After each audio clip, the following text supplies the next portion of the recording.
નમસ્કાર મિત્રો, સ્વાગત છે તમારું અમારી યુટ્યુબ ચેનલ RA વોઇસ ગુજરાતીમાં। ઘણી વખત એવું થાય છે કે ઘણી બધી મહેનત કર્યા બાદ પણ લોકોને આર્થિક તંગીનો સામનો કરવો પડે છે અને તેમને સુખ સમૃદ્ધિની સમસ્યા સતત રહે છે। વાસ્તુશાસ્ત્ર એ હિન્દુ ધર્મની પરંપરા છે। વાસ્તુશાસ્ત્ર અનુસાર કોઈ પણ ઘરની ડિઝાઇન અથવા સજાવટ સુખ, આરોગ્ય, સંપત્તિ અને નસીબ દર્શાવે છે। જાણો આવી જ એક રસપ્રદ માહિતી મેળવીશું। ઘરમાં સુખ શાંતિ રહેતા નથી ત્યારે તમારે વાસ્તુશાસ્ત્ર અનુસાર પોતાના ઘરના વાસ્તુ દોષને યોગ્ય કરીને આ મુશ્કેલીઓ દૂર થઈ શકે છે। જો ઘરનું વાસ્તુ યોગ્ય રહે તો આનાથી ઘરમાંથી નકારાત્મક ઉર્જાનો નાશ થઈ જાય છે અને ઘરમાં સકારાત્મક ઉર્જાનો સંચાર થાય છે। વાસ્તુ દોષ યોગ્ય કરવાથી ઘરમાં માતા લક્ષ્મીજીનો વાસ થાય છે અને પૂરા પરિવાર પર માં લક્ષ્મીની કૃપા હંમેશા માટે વરસતી રહે છે। તેમજ ઘરમાં અખૂટ ધનની પ્રાપ્તિ થાય છે। ઘરની તિજોરી હંમેશા માટે ભરાયેલી રહે છે। વાસ્તુ અનુસાર ઘણી વખત અમુક એવી વસ્તુઓ હોય છે જેના કારણે ઘરમાં નકારાત્મક પ્રભાવ જોવા મળે છે।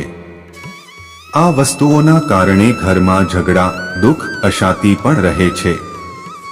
તેથી આવી વસ્તુઓને ઘરમાંથી તાત્કાલિક બહાર ફેંકી દેવી જોઈએ। ઘર બનાવવાથી લઈને તેને સજાવવા સુધી વાસ્તુશાસ્ત્રને ખૂબ જ મહત્વપૂર્ણ ભાગ માનવામાં આવે છે। વાસ્તુશાસ્ત્ર અનુસાર કોઈ પણ ઘરની ડિઝાઇન અથવા સજાવટ સુખ, આરોગ્ય, સંપત્તિ અને નસીબ દર્શાવે છે। વાસ્તુશાસ્ત્ર એ હિન્દુ ધર્મની પરંપરા છે જે આપણા ઘરમાં અમુક પરિબળોનો સમાવેશ કરીને કુદરતી શક્તિઓને સુમેળ પ્રોત્સાહન આપવા માટે રચાયેલ છે।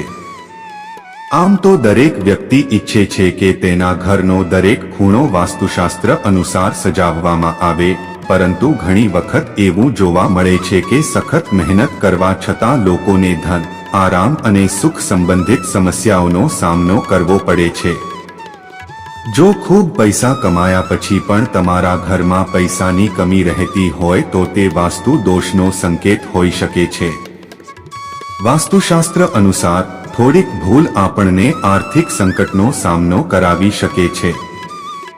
શું તમે જાણો છો કે ઘરમાં એવી કેટલીક વસ્તુઓ હાજર હોય છે જે વસ્તુઓ વાસ્તુદોષનું કારણ પણ બને છે? વાસ્તુ દોષ દૂર કરવા માટે આ વસ્તુઓને ઘરની બહાર ફેંકી દેવી જોઈએ। ઘરની બહાર ફેંકવાથી વાસ્તુ દોષ યોગ્ય રાખવાથી ઘરમાં સુખ શાંતિ મળે છે। આવો જાણો આ બાબતો વિશે જે ઘરમાં રાખવી જોઈએ નહીં। વાસ્તુશાસ્ત્ર અનુસાર ક્યારે પણ ઘરમાં ખંડિત એટલે કે તૂટેલી મૂર્તિઓ રાખવી જોઈએ નહીં, કેમ કે આનાથી ઘરમાં નકારાત્મકતા આવે છે। સાથે જ ઘરમાં દુર્ભાગ્ય અને મુશ્કેલી પણ આવે છે। આ મૂર્તિઓ પ્રગતિને અવરોધે છે। ખંડિત મૂર્તિ ઘરમાં રાખવાથી પૂરા પરિવાર પર મુશ્કેલીઓ આવે છે। તૂટેલા બૂટ કે ચપ્પલ।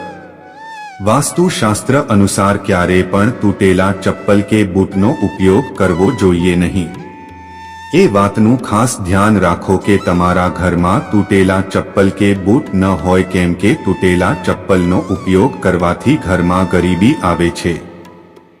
સાથે જ પરિવાર સભ્યો વચ્ચે મતભેદ અને અંદરો અંદર ઝઘડા પણ થાય છે। તૂટેલી ખુરશી। ક્યારે પણ પોતાના ઘરના મુખ્ય પ્રવેશ દરવાજા પર તૂટેલી ખુરશી રાખવી જોઈએ નહીં।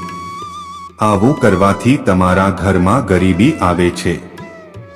જે ઘરના દરવાજા પર આંગણાની દિવાલ તૂટેલી હોય છે તે ઘરમાં માતા લક્ષ્મી પ્રવેશ કરતા નથી। તે ઘરની સામે લક્ષ્મીજી આવીને નારાજ થઈને ત્યાંથી ચાલ્યા જાય છે। ઘરમાં માતા લક્ષ્મીજીનો વાસ કરાવવો હોય તો આવી અશુભ વસ્તુઓ ધ્યાનમાં રાખવી જોઈએ જેનાથી માં લક્ષ્મીજી નારાજ ન થાય। તાજમહેલને પ્રેમનું પ્રતીક માનવામાં આવે છે। વાસ્તુશાસ્ત્ર અનુસાર તેને ક્યારે ઘરમાં ન રાખવું જોઈએ, કારણ કે તે મુમતાઝ બેગમની કબરનું પ્રતીક છે। તે મુમતાઝ બેગમની કબર છે। કહેવાય છે કે ઘરમાં સમાધિ રાખવાથી નકારાત્મકતા આવે છે। તમારા ઘરમાં તાજમહેલની કોઈ શોપીસ કે તસવીર ન રાખવી જોઈએ। એવું માનવામાં આવે છે કે આવી વસ્તુઓની આપણા જીવન પર ગંભીર અને ઊંડી અસર પડે છે. આવા ઘરમાં પરિવારના લોકો ખૂબ દુઃખી થાય છે. ઘરમાં સુખ શાંતિ રાખવી હોય તો આવા ચિત્રો ક્યારે ભૂલથી પણ રાખવા ન જોઈએ. સાબુ. ઘણી વખત જ્યારે સાબુના નાના નાના ટુકડા સાબુના ડબ્બામાં રહી જાય છે. વાસ્તુશાસ્ત્ર અનુસાર ઘરમાં સાબુના નાના નાના ટુકડા રાખવાથી ઘરમાં નકારાત્મક ઉર્જા આવે છે. સાબુથી નહાવાથી શરીરને નુકસાન થાય છે. તે માટે સાબુથી નહાવું જોઈએ નહીં અને વાપરવો જોઈએ નહીં. જૂના ફાટેલા કપડાં. વાસ્તુ અનુસાર ઘરમાં ફાટેલા જૂના કપડાં રાખવાથી વ્યક્તિના કરિયરમાં અવરોધ ઊભો થાય છે. તેથી જો કોઈ વસ્ત્ર ખૂબ જૂનું થઈ ગયું હોય કે ફાટી જાય તો તેને ઘરમાં રાખવું જોઈએ નહીં. તે વસ્ત્ર કોઈ ગરીબ વ્યક્તિને આપવા જોઈએ, જેનાથી માં લક્ષ્મીની કૃપા તમારા પર બની રહે છે. જૂના છાપા. સામાન્ય રીતે લોકોની આદત હોય છે કે તેઓ પોતાના ઘરમાં છાપા અને જૂના મેગેઝિનને રાખે છે, પરંતુ વાસ્તુ અનુસાર આને ઘરમાં રાખવું અશુભ માનવામાં આવે છે, કેમ કે છાપા પર જામેલી ધૂળમાટી આર્થિક સંકટ સાથે પારિવારિક કંકાશ લઈને આવે છે. ગૂંચવાયેલા વાયર.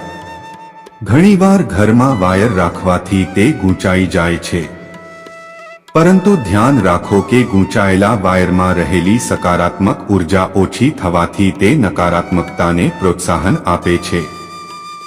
વાસ્તુ અનુસાર ઘરમાં ગૂંચાયેલા વાયર ન રાખવા જોઈએ.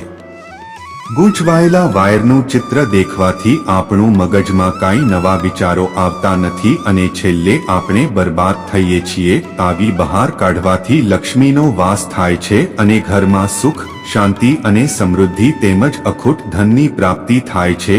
જો આ વિડીયોમાં આપવામાં આવેલી માહિતી પસંદ આવી હોય તો વિડીયોને લાઈક જરૂરથી કરો તેમજ કોમેન્ટ બોક્સમાં જય જય લક્ષ્મી માતાએ નમઃ જય જય બજરંગ બલી જરૂરથી લખજો.